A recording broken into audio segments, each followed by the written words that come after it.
Olá, queridos, que Deus te abençoe.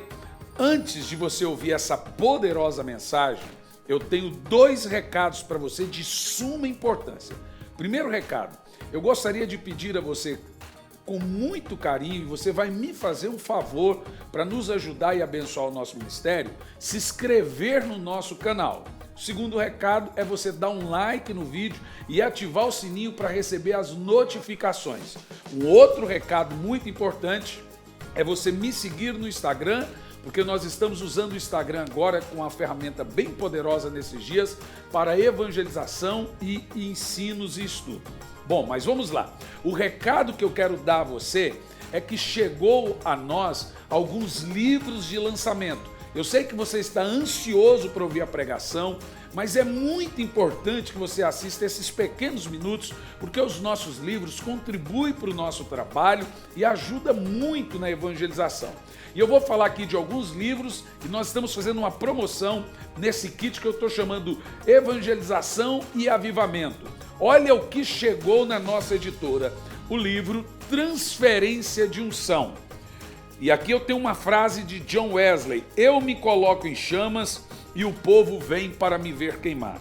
Esse é o meu mais recente livro, o livro Transferência de Unção, e eu falo desse grande e último despertamento espiritual que virá sobre a terra. Meu irmão, aqui tem coisa tão profunda, mas tão poderosa. Já tem gente lendo esse livro e recebendo uma unção poderosa de Deus na vida dele, capacitação, dons, gente operando com sinais, prodígios e maravilhas. Esse último avivamento, esse grande despertamento que está vindo sobre a igreja do Senhor Jesus, eu creio, será o último grande despertamento. Então, esse livro está dentro desse combo que eu estou falando agora. O mais recente, gente, é esse aqui. Olha que livro, Senhor, Salva-me, de John Wesley. Olha que livro.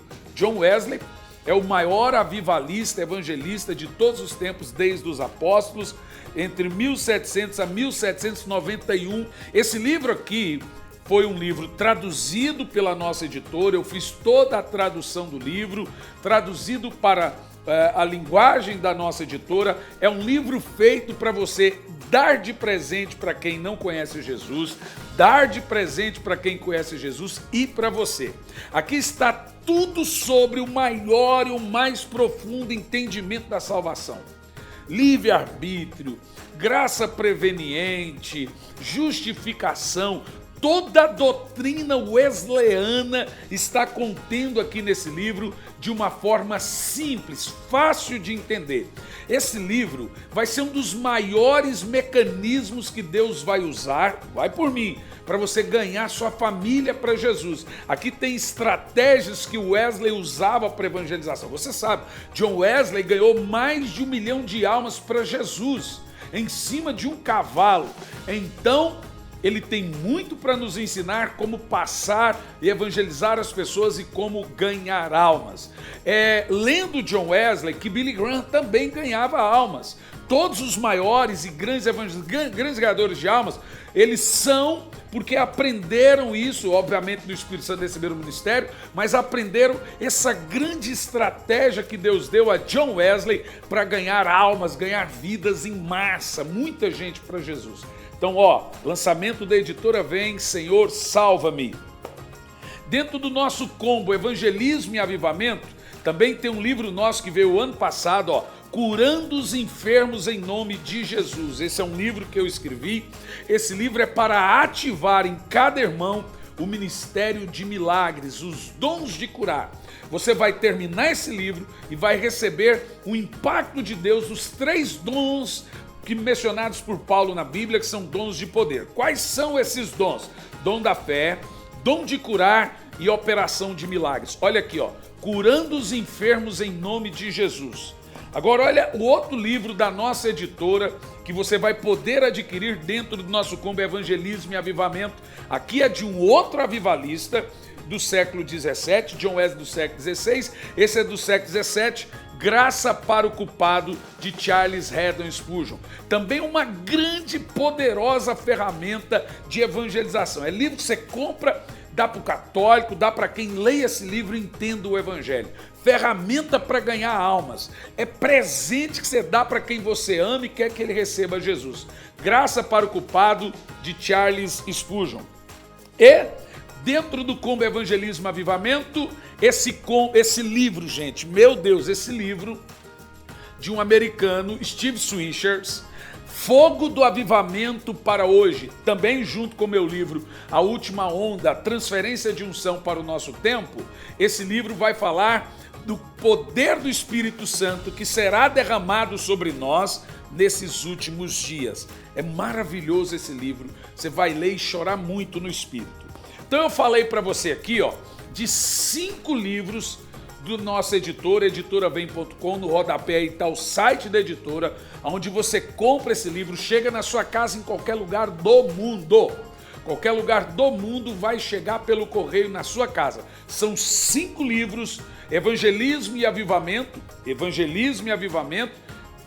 que vai chegar na sua casa, e você adquirindo esses 5 livros, eu vou te dar de presente esse mangá de batalha espiritual para as crianças, que seu filho vai amar, que são as aventuras de Luke, batalha espiritual para as crianças. Então aí vai 6 livros. Os 5 livros e mais a revestinha você pode adquirir pelo nosso site, editoravem.com.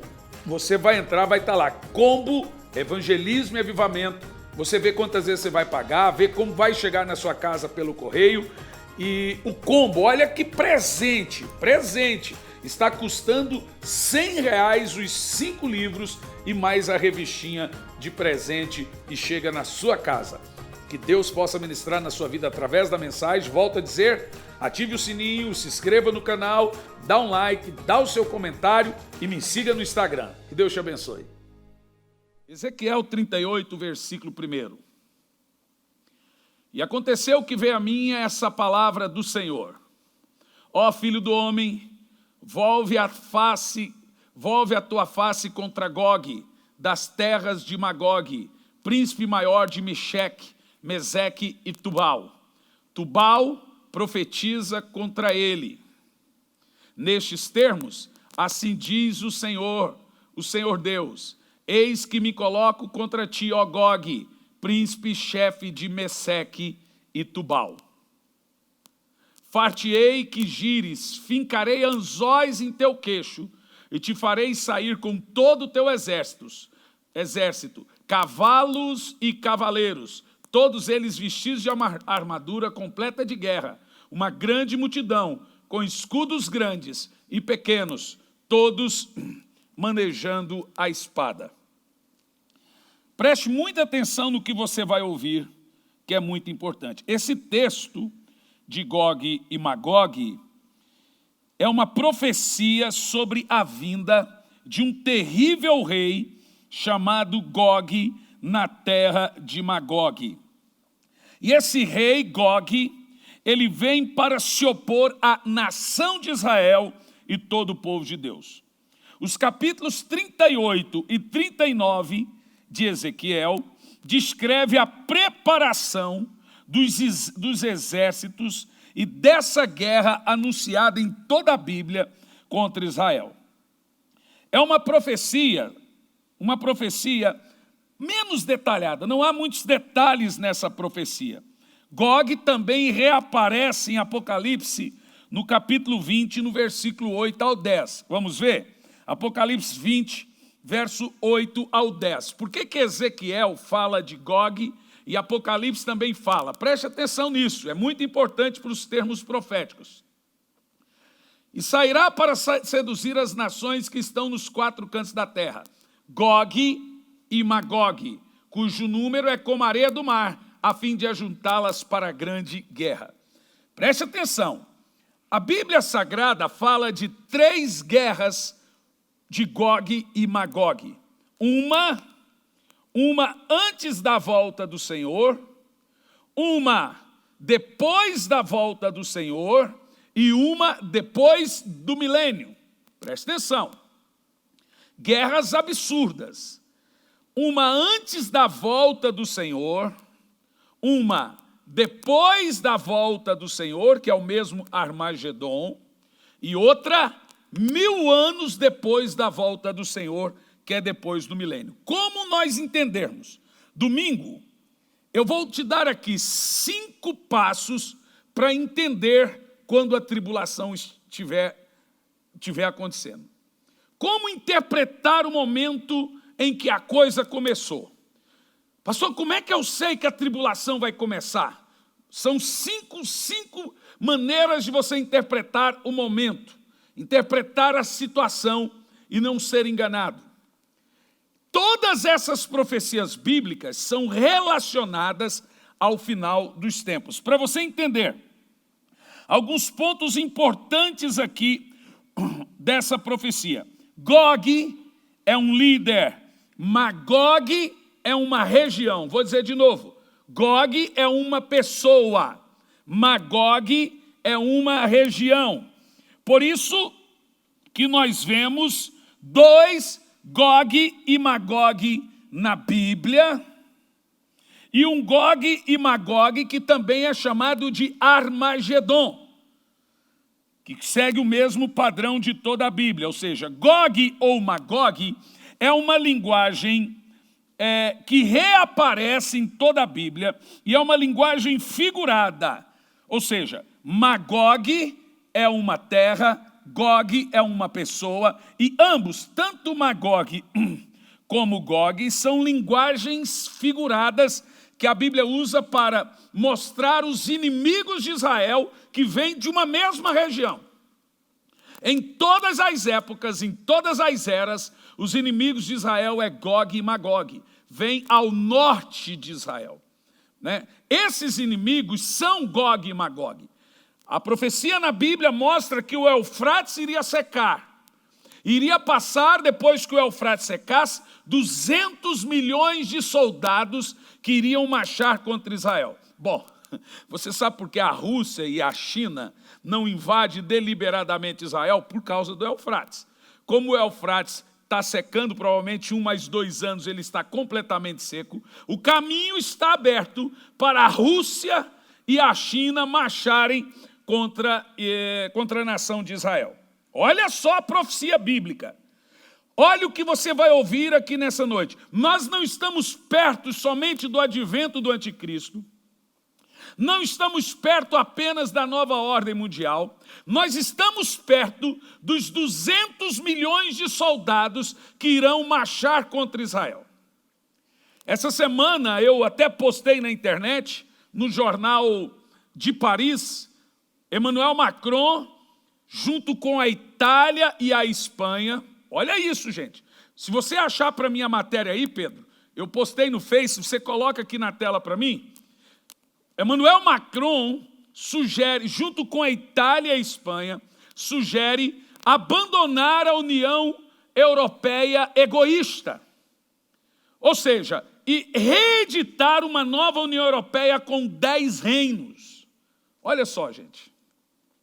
Aí nós vamos lembrar da profecia de Daniel, capítulo 7, da besta com 10 chifres, e o chifre pequeno sai do meio dos 10 chifres, ou seja, o chifre pequeno é o anticristo. Vamos lembrar também de Apocalipse 13, também de Apocalipse 17, que fala exatamente das 10 nações sendo reeditadas. Emmanuel Macron diz que a proposta está indo para todos os parlamentos e a nova União Europeia agora, na realidade, daqui a 1, 2 anos, ela será apenas de 10 países. Será que a Bíblia é precisa ou não? A hora que o Pedro achar aí, você pode pôr na tela para mim, Pedro, tá bom? Agora veja bem, senhores. Israel tem muitos inimigos, inimigos mortais. Mas os principais inimigos da nação de Israel são as nações do norte. Então você tem ali Rússia, Pérsia, que é o Irã, e China. Todas essas nações estão próximas de Israel. Rússia e China não conseguem atacar diretamente Israel por causa do Eufrates, mas o Eufrates vai secar. O que você precisa entender é que Israel e o céu são um mural de recado de Deus. Deus manda recado através do céu e de Israel. através da lua, do sol e sinais no céu. Olha aí que maravilha. Vai lá, presta atenção. Está no G1. França se une à Itália e pede fim da União Europeia egoísta. Vamos ler a matéria. Sobe, Pedro. O presidente francês Emmanuel Macron visita a Alemanha. O presidente da França, Emmanuel Macron, afirmou que seu governo está ao lado da Itália e da Espanha e não quer ver uma Europa egoísta e dividida. Olha o argumento. Por conta do enfrentamento econômico causado pelo novo coronavírus, que é a SARS-CoV-2, né? Tá entre aspas. Está ali. Não vamos superar essa crise sem uma solidariedade europeia forte em nível sanitário e financeiro. A União Europeia, a zona do euro, se resume a uma instituição monetária e a um conjunto de regras que permitem que cada Estado haja por conta própria. Olha o que ele está sugerindo, que os Estados não hajam mais de forma independente. Vocês estão vendo isso? Quando ele chama a União Europeia de egoísta, ele está falando que não pode ser independente. Aí ele sugere um só governo. Olha lá, gente. Ou todos agem juntos. Você vê, não é mais independente para financiar nossos países, as nossas necessidades nessa crise vital, questionou Macron em uma entrevista para vários jornais italianos. Sobe mais. O presidente francês defendeu a criação dos chamados Corona Bonds, ou Eurobonds, uma proposta que cria títulos, pode subir, de dívida comum para a zona do euro e que foi fortemente defendida por italianos e espanhóis. Olha lá. Mas é rechaçada por países do norte, como Alemanha e Holanda. O embate ocorrido em uma reunião do Conselho Europeu na última quinta-feira do dia 26 de março. Voltou a criar uma crise dentro da União Europeia, já que os governos de Berlim e Amsterdã defenderam o uso do mecanismo europeu de estabilidade. Mas, pode subir mais um pouco. Pode subir. Segundo o mandatário, leia, pode subir até aqui. Você está lendo? Quantos países tem nessa proposta de Macron? 10 países.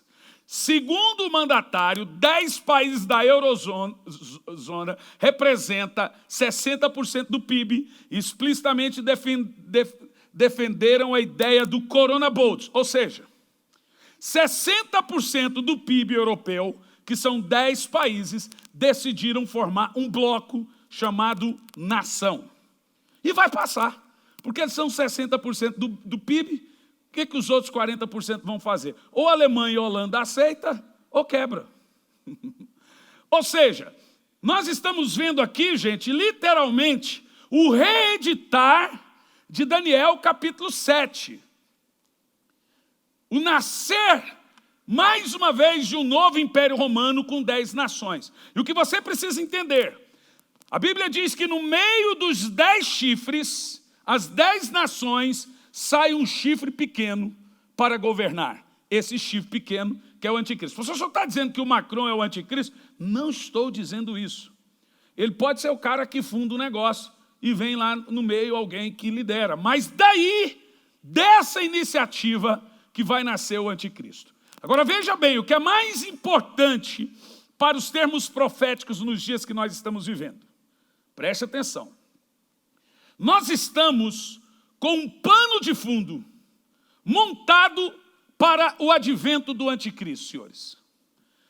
No entanto, nós estamos na iminência de uma terrível guerra.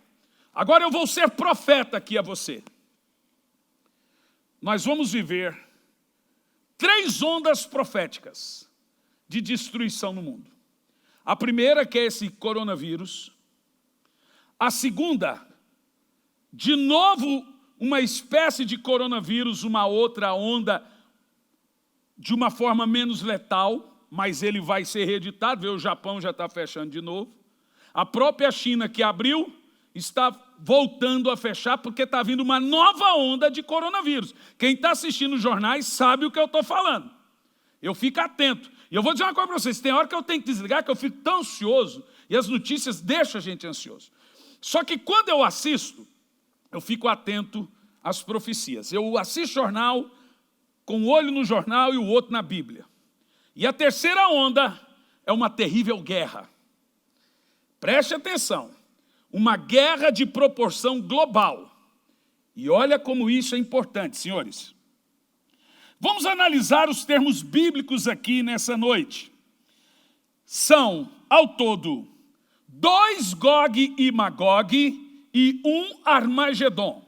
O Armagedon também é um Gog e Magog, porque é uma guerra regional também igual às outras. Mas a Bíblia Sagrada não chama o Armagedon de Gog e Magog. Mas também é uma guerra similar. A diferença do Armagedon para os 2 Gog e Magog é que o Armagedon é uma guerra mundial. É uma guerra de proporção global. Gog e Magog são as nações do norte contra Israel. Armagedon são todas as nações do mundo contra Israel. Então vamos analisar isso de forma bem simples. Então, antes do retorno de Cristo, temos um Gog e Magog, ou a terceira guerra mundial. Eu até penso, gente, cá com os meus botões de teoria da conspiração, que isso que está acontecendo no mundo já é uma espécie de guerra mundial. Se você parar, a sua cabecinha de militar nunca pensou nisso, Edson? Todo mundo dizia que se houvesse uma guerra mundial, não seria com canhões, seria biológica. Todo mundo sempre falou isso. Que não seria de bomba Hiroshima e hidrogênio, seria biológica. Mas não há provas, não há indícios, apesar que o FBI diz ter provas consistentes, absurdas, que isso foi criado dentro de um laboratório. Veja, não sou eu. Eu lendo o Washington Post hoje, os Estados Unidos e o Japão estão preparando retaliação à China. Está aí a guerra já pintando, viu? Eles dizem que não é hora, porque agora é hora de cuidar dos enfermos, da sua crise, hora que passar, pode esperar. Então, é o que é importante você entender aqui a profecia. Porque a profecia e a política, a geologia política do mundo estão completamente ligados.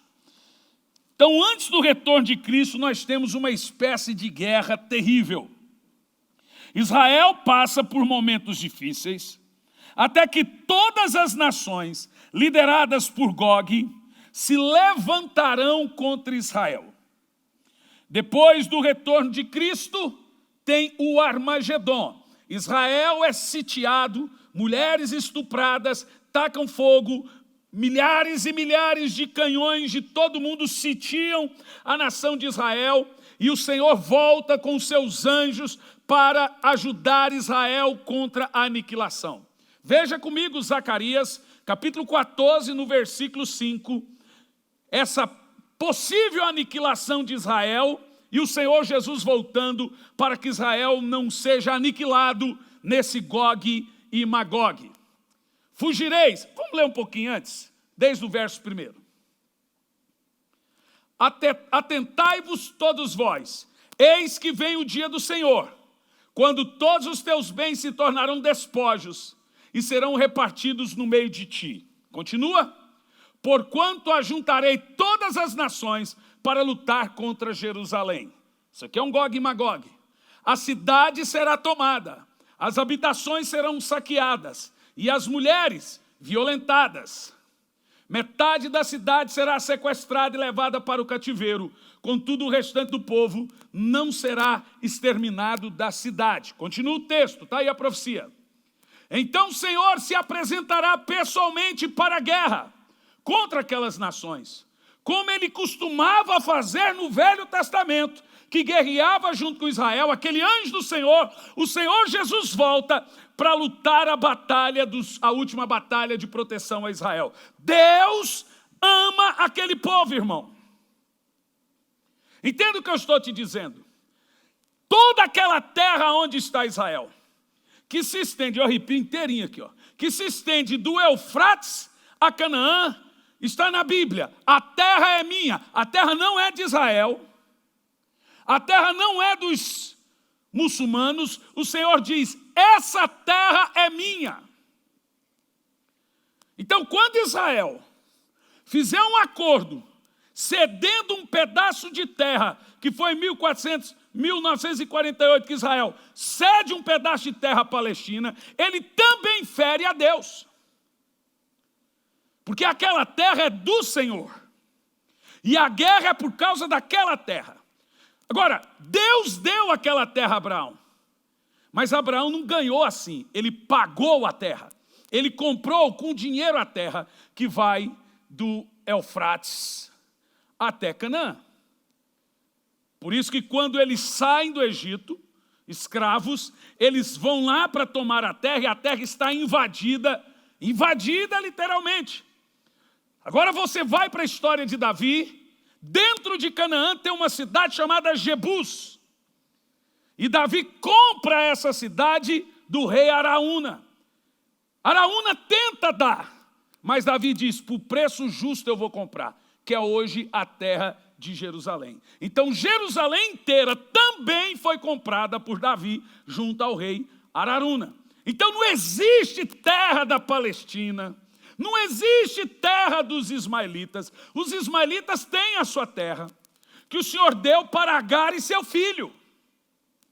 Mas aquela terra onde tem guerra, essa terra não é nem de Israel. Essa terra é do Senhor. E justamente por causa dessa terra, que as guerras do mundo inteiro são provocadas. Estão comigo aí na profecia? Se tem uma coisa que eu entendo, e que a minha vida inteira eu decidi estudar, foi isso. Já palestrei boa parte em muitos países do mundo sobre esse tema. E aqui estamos nós falando sobre esse conteúdo profético da guerra final. Então veja bem, o texto aqui diz, volta o texto de Zacarias. O Senhor Jesus volta. Quando Israel está sendo extinto, Jesus volta e pisa no Monte das Oliveiras. Vamos lá ver? Verso 4. Naquele dia, os seus pés, aleluia, estarão sobre o Monte das Oliveiras. Jesus subiu ao céu de onde? Do Monte das Oliveiras. E ele vai descer aonde? No Monte das Oliveiras. O que aqueles dois anjos disseram para os discípulos? Da mesma maneira que viste subir, ele há de retornar. Aí temos o termo grego parousia. Jesus vai pisar no Monte das Oliveiras. E na hora que ele pisar no Monte das Oliveiras, o monte vai abrir uma cratera tão enorme. Olha o tamanhozinho de Jesus. Que no meio das suas pernas haverá um grande vale. Jesus não vai ser do tamanho que ele foi quando nasceu de Maria, não, gente. E aí vai cumprir o que Jesus disse, corra e eu vou ajuntá-los como uma galinha junto os seus pintainhos. Porque Israel estará perto da extinção. Jesus volta para a batalha. A volta de Jesus é para a batalha. Você quer ver? Daqui um pouco eu volto em Zacarias. O Pedro é bem ágil ali. Vamos ver Apocalipse, capítulo 19, versículo 11. Quando Jesus desce do céu para guerrear, para proteger Israel da extinção. Cristo vence todos os inimigos. Então olhei, e eis que vi os céus abertos. Diante de mim um cavalo branco, cujo cavaleiro se chama Fiel e Verdadeiro. Ele é responsável por julgar e guerrear com justiça. Vamos casar esse texto junto com Zacarias 14 e Ezequiel 38. Pode continuar. Volta a Apocalipse lá, para eu ler o texto de Jesus voltando para a peleja. Verso 12.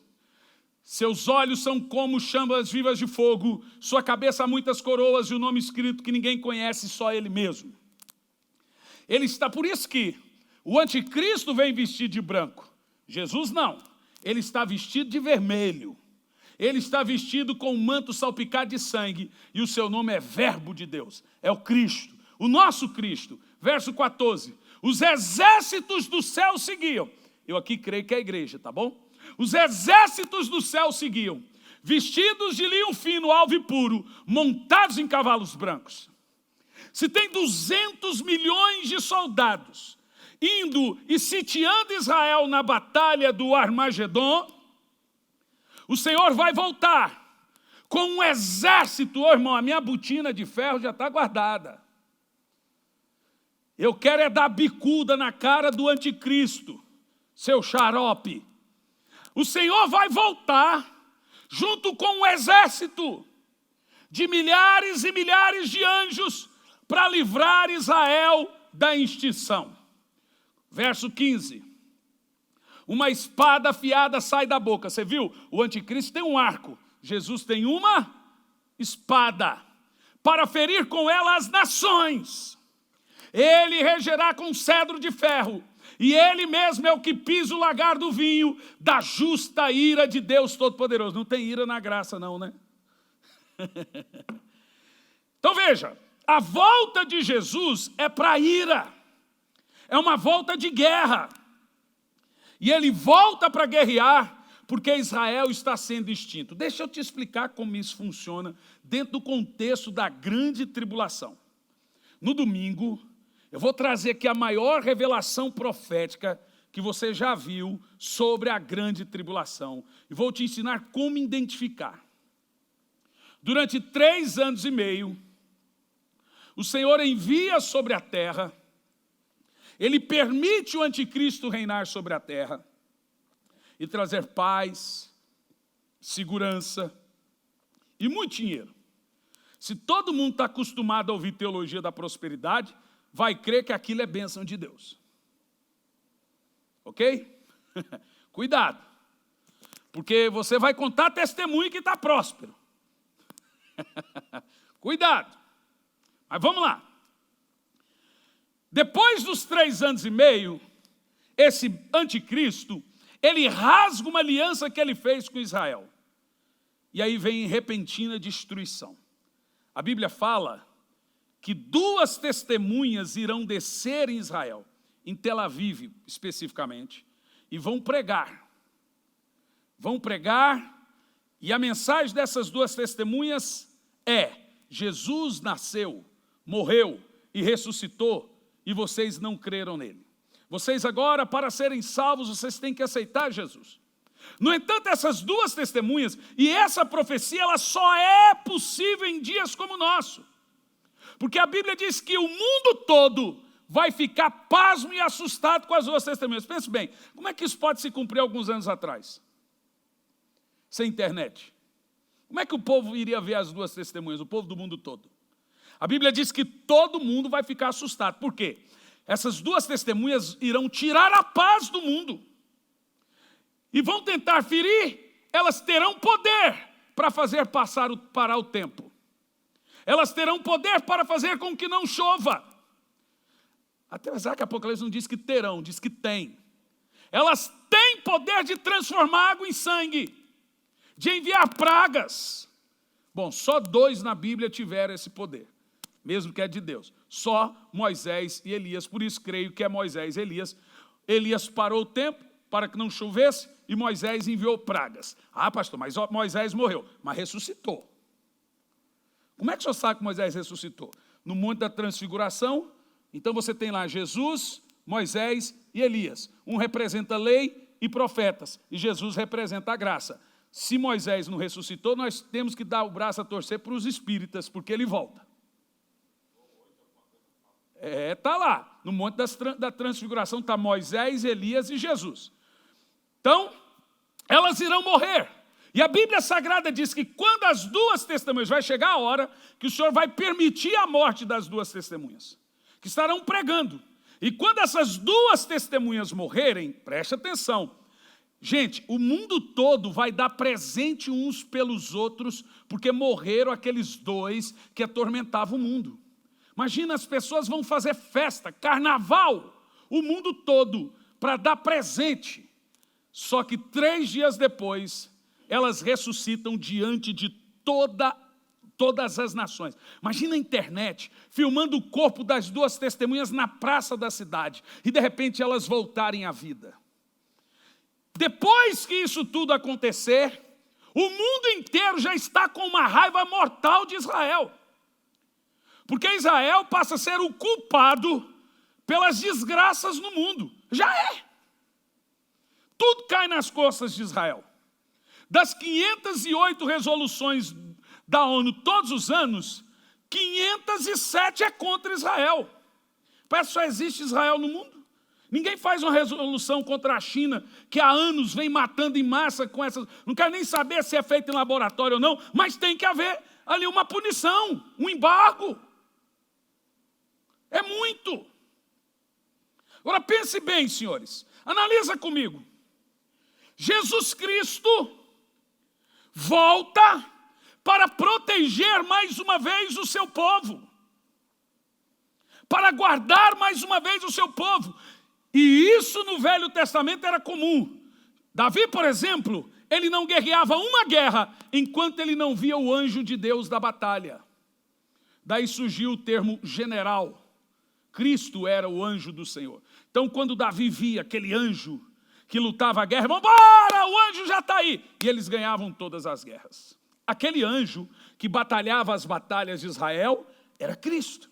Já cantou aquele hininho? O nosso general é Cristo. E Jesus, por mais uma vez, será o general da batalha. E nós, o seu exército. Voltando em Zacarias 14. Paramos no verso 4. Vamos lá. Naqueles dias os seus pés estarão sobre o Monte das Oliveiras. Leste Jerusalém. E o monte se dividirá ao meio, do oriente para o ocidente. E haverá um vale muito grande. A metade será retirada para o norte e a outra para o sul. A imagem que temos é Jesus aqui em cima do monte. E embaixo um grande vale. Um vale tão grande que irá caber todo o povo de Israel. E olha o que ele vai dizer. Fugireis pelo meu vale. Por baixo, a galinha juntando os pintainhos. Porque ele se estenderá até Azel. Fugireis do mesmo modo como fugires diante do terremoto nos dias de Uzias, rei de Judá.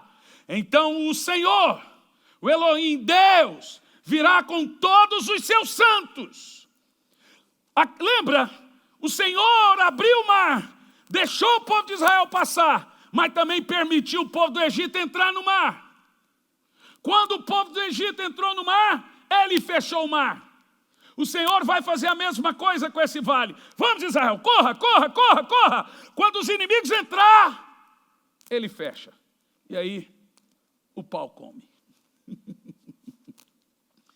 A Bíblia diz que o Senhor virá com os seus santos para a peleja, verso 6. E naquele dia não se sentirá calor, nem frio, nem geada. Mas será um dia único e definido, bem conhecido como o dia do Senhor. Não haverá separação entre dia e noite. A mesma coisa que aconteceu na batalha de Ai com Josué. Porque o mesmo pôr do sol durará até o anoitecer e a claridade permanecerá. Mesma estratégia que o Senhor usou para vencer a batalha de Ai. Você já leu essa parte de Ai? O povo de Israel tentou destruir Ai várias vezes, não conseguiu. Obviamente teve pecado.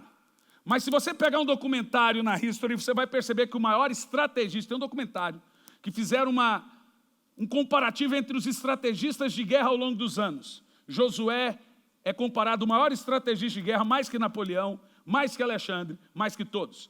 Olha como que Deus fez na batalha de Ai. Josué foi primeiro espiou.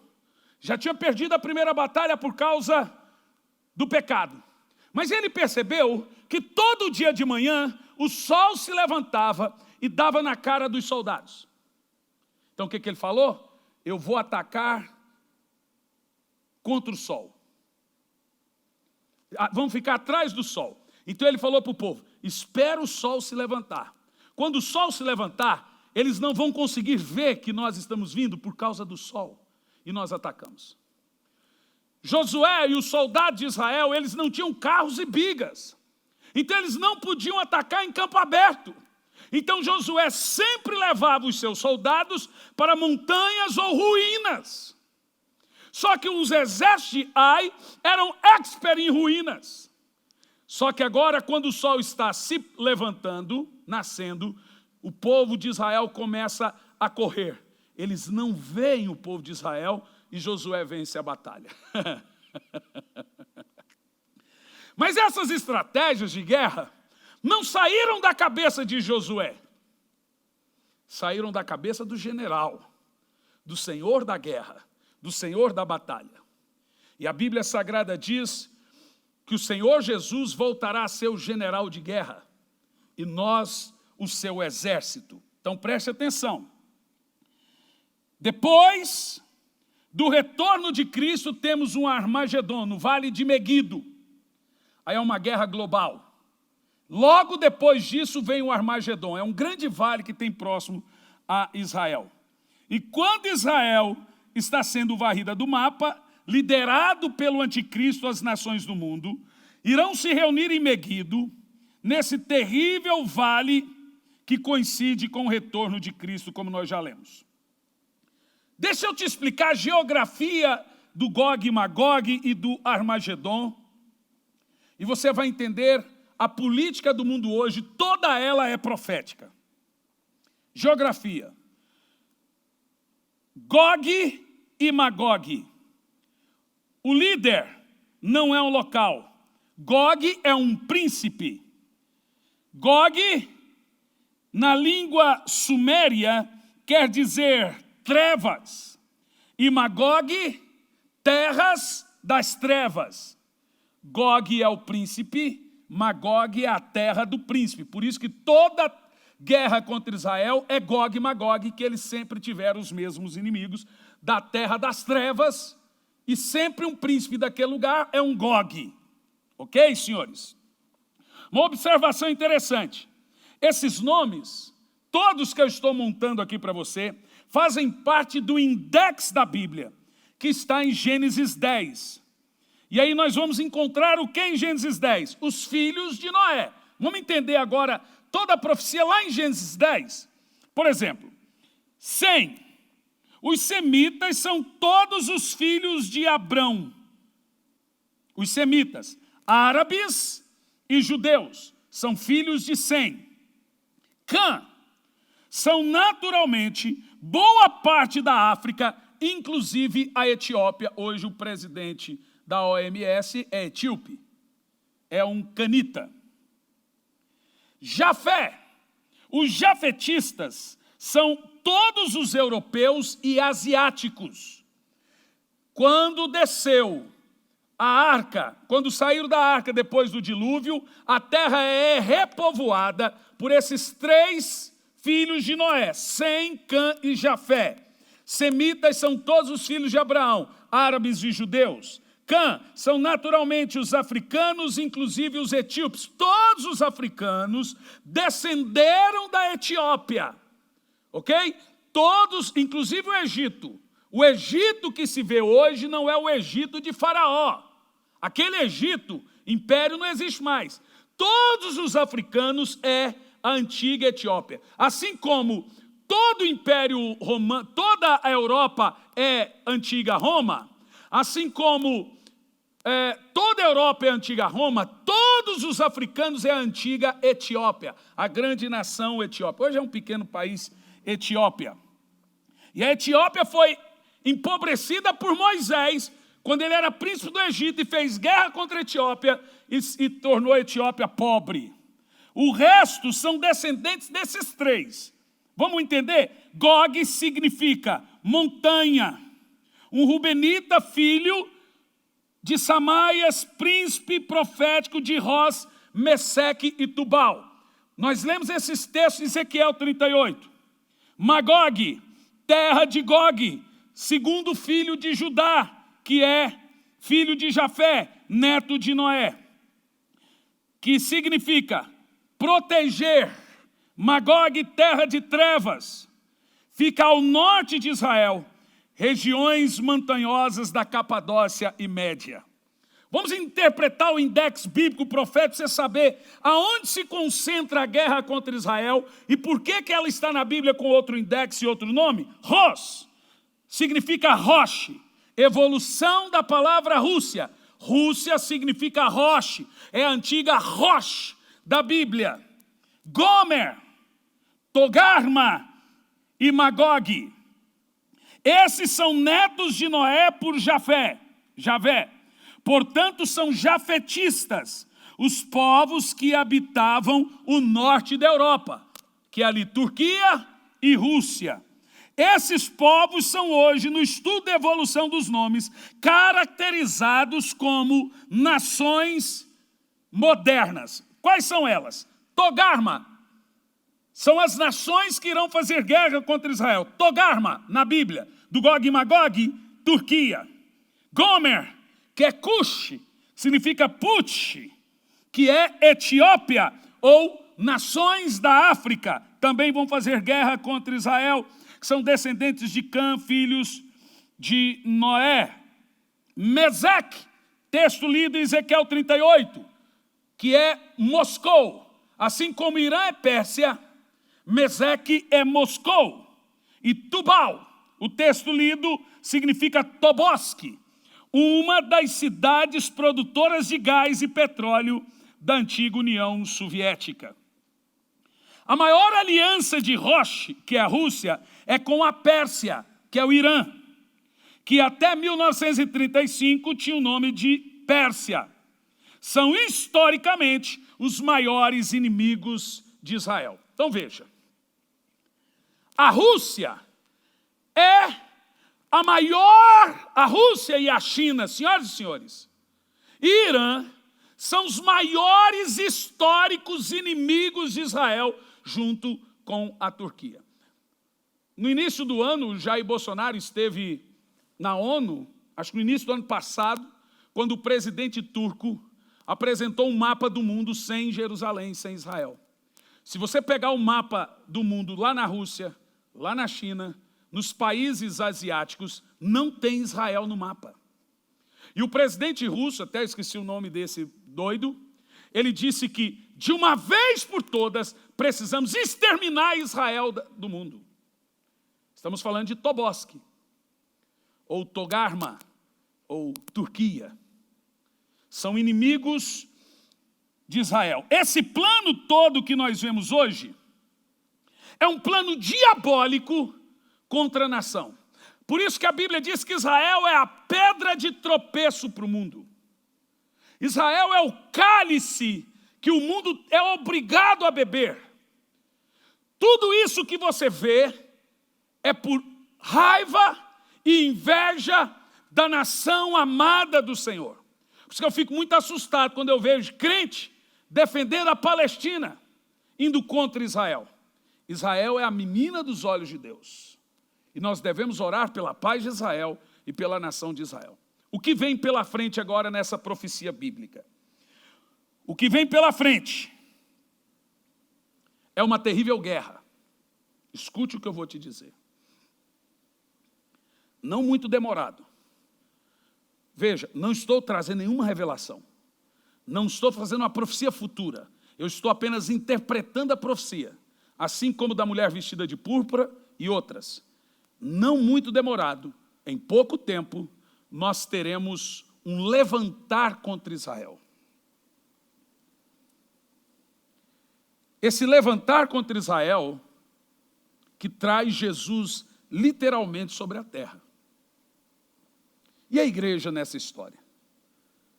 Se nós somos de linha dispensacionalista, a igreja sobe. Apocalipse 19, verso 1. Se prepara como um grande exército. E ela volta, no versículo 11, para a batalha. Mas você não precisa ser necessariamente pré-tribulacionista para isso se cumprir. A igreja pode subir. Qualquer hora, seja 7 anos depois ou 7 anos antes, ela vai subir e se transformar em um exército de batalha. Meu irmão, você que é crente, por que o tema profecia se tornou tão evidente nos dias de hoje? Por causa do aceleramento profético. Eu acabei de ler para você um texto do G1, do Emmanuel Macron, acelerando as profecias. E as profecias estão aceleradas. Eu não posso chegar aqui para você e despejar uma conexão de profecia, que você vai ficar ainda mais ansioso com os acontecimentos que temos no mundo hoje. Ah, mas se eu pudesse, eu tinha tanta coisa para falar. Mas vamos dosando aos poucos. No domingo que vem, eu vou trazer para você uma revelação sobre o início da tribulação e o período da tribulação assombroso. Pastor, como nós vamos detectar quem é o anticristo? Não é difícil, é fácil.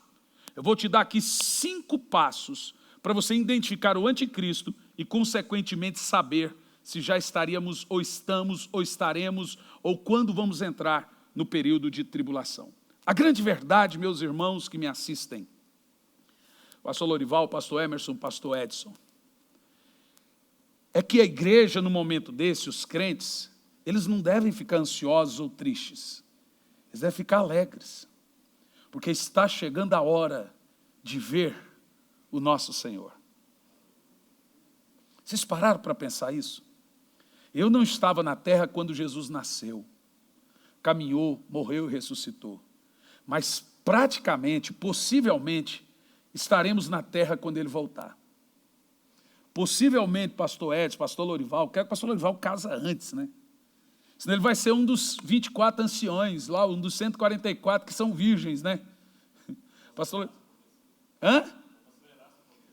Se o pastor Lorival não casar, ele vai mandar na gente lá no céu. Vocês não pararam para pensar, não? Vamos mandar ele casar logo, gente. Se ele não casar, ele vai ser chefe da gente. Ele vai ser um dos 144, aí vai mandar na... Meu Deus do céu! Vamos casar o pastor Lorival urgente para ele não mandar na gente lá no céu. Nem que vão casar ele pelo Zoom. Quem quer casar com o pastor Lorival pelo Zoom aí?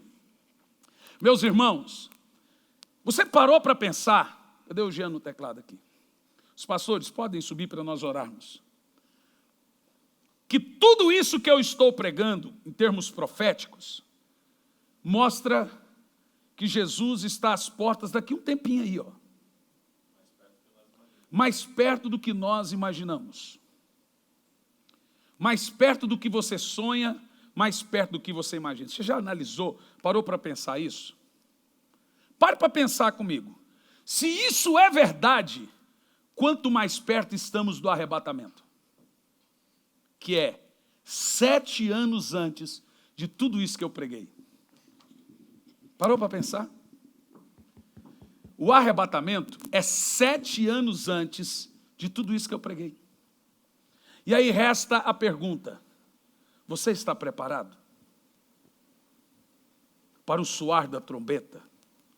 Porque a trombeta pode soar a qualquer momento e a qualquer hora.